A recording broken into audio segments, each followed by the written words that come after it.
Om Shri Ganeshaya Namaha. Om Vakratunda Mahakaya Surya Koti Samaprabha Nirvignam Kurume Deva Sarvakarishu Sarvada. Om Ganganapate Namaha. Guru Brahma Guru Vishnu Guru Devo Maheshwaraha. Guru Deva Param Brahma Tasmai Shri Guruve Namaha. Sarva Mangala Mangalle Shive Sarvartha Sadike Sharanitrambake Gauri Narayani Namostute. Om Aim Brim Klim Chamundaye Viche. Om Shri Sadgurubhyo Namaha. Om Shri Hanumate Namaha. Welcome to Nitya Satsang. Today is the 19th of January 2025. I want to offer my prostrations to all the great sages and to Bhagavan, residing in the heart of every being. We're continuing to examine the Mandukya Upanishad and specifically the word that is used there, that is Aksharam, the imperishable reality. So I want to examine this briefly today with regards to the Jagrat Avastha. Jagrat Avastha is waking state. We're of course awake right now. We're having our experiences in the world. We are in the waking state. That is called Jagrat Avastha. So this waking state is fascinating to examine because we are experiencing the outside world through our senses, and we are considering very deeply that the world that is in the waking state, the waking world, is, it's real, it's there, it's permanent. It seems that way, even though it is changing, but it's real. So it's very interesting. Is it actually real? That is the question. When we wake up from a dream at nighttime, maybe we had a dream last night. When we wake up from that, it's no longer real. But when we are in the dream, it is real. Isn't that so? When we are in the midst of a dream, that's the reality. It's very real to us. Is the waking state, the Jagrat Avastha, just like a dream, or is it in fact another dream only? See this question carefully. It is a difficult question. It is a difficult question primarily because there's a difference in the waking state and the dream state. In the waking state, there is consistency. I wake up in the morning and my closet has the same clothes. My condominium has the same material. There's consistency, much more consistency in the waking state than the dream state. In the dream state, every night the dream is very mixed up. There's changing constantly. There's no consistency in that. It's not like you go into the dream world and now the same world appears. There was actually a movie made on that.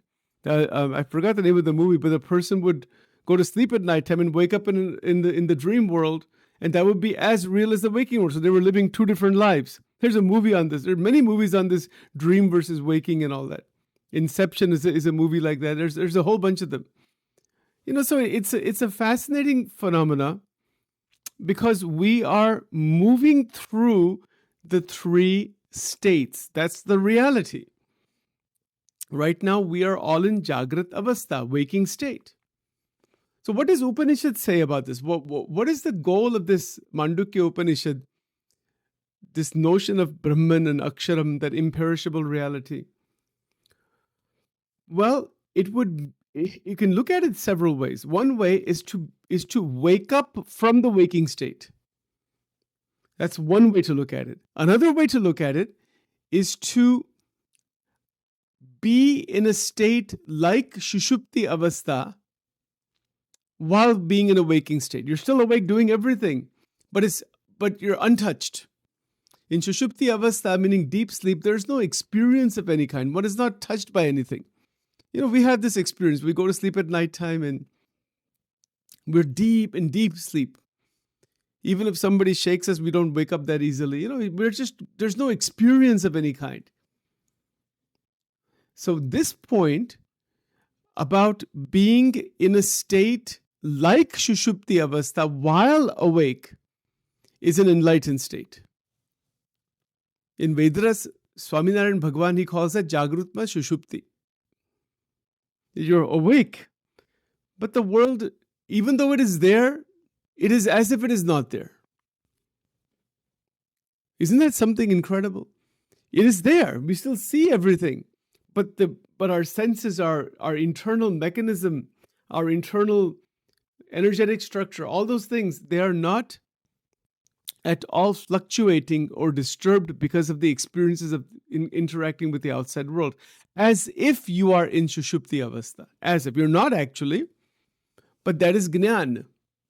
Gnan and Vairagya, when they are at the highest levels, that is what Maharaj is saying, Jagratma Shushupti in Gujarati. And in that state, the Atma is revealed. You are living in Atmic Brahmic consciousness. The higher consciousness is revealed because the Jagrat Avastha is not at all affecting the realization of the Atma, even though the Avastha is there. I know this is a little difficult, but it's not that difficult. When we wake up in the morning, each minute of an enlightened person is active. There's no question. There's activity going on. There is, taking care of the body, doing your puja, doing different things. It's all going on. But that activity is 100% karma yoga. It is 100% jnana yoga. It is 100% bhakti yoga. There is no entanglement, there is no disturbance of any kind because of whatever is happening on the outside.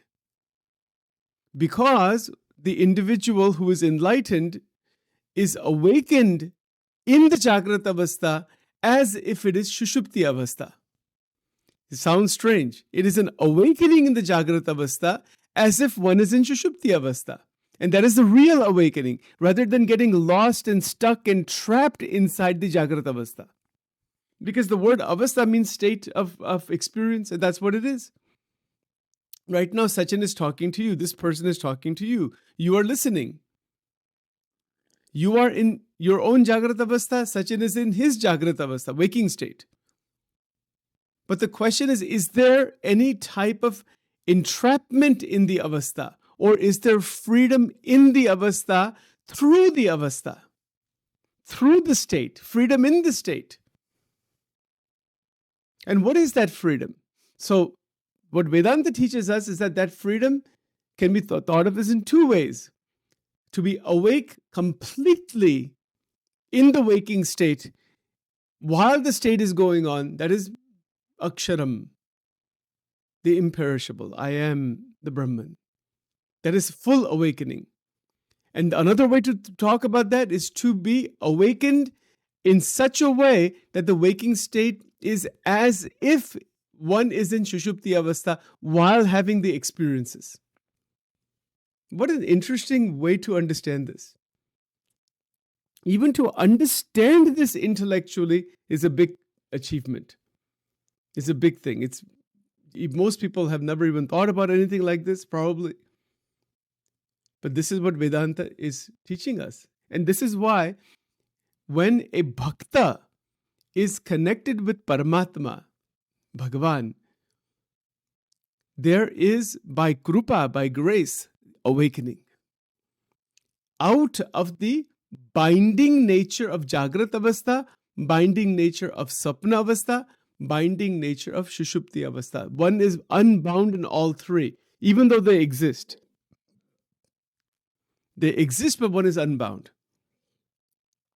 If one gets unbound in the waking state, then that becomes a bridge into being unbound in the dream state. Kitni badi baat hai. How amazing, what a life that is. This is called Jivan Mukti. It is a life of absolute love. Absolute, and I'm using the word absolute carefully. Absolute love, absolute freedom, absolute wisdom. Not partial. Not partial. It is absolute. That is what is meant by Aksharam. That is who you are. Upanishad and then the Gita and all scriptures later on are talking about this state. They're saying that there's the vast consciousness, and these things are all talked about, but we can actually realize that by awakening out of the waking state, out of the binding of the waking state, because that's the only thing we have purview over. We don't have any purview over the dream state or the Shushupti Avastha. Even in fact, in the Shushupti Avastha, when one goes into Shushupti Avastha, there is the Sakshin. Sakshin, Shaksin. Sometimes we say Sakshi. The witness that is witnessing the dreamless Sushupti. That is called Shushupti no Sakshi in Gujarati. That is the goal. So that witnessing consciousness is what we are. And that opens up. Now, to get to that realization, our mind, body, senses, etc., they get further and further purified. They get tuned. All different yogas are present. All of that purpose is to awaken from inside. So that is the amazing thing, that the avastha continues. The world continues just as it is. But one is rising above every type of distortion, disturbance, entanglement, absorption, any type of mixture with the avastha. Even though one is in the avastha, one is not mixed with the avastha.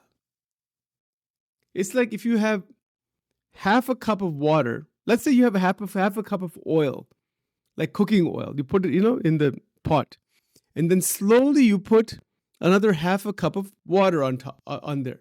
What happens?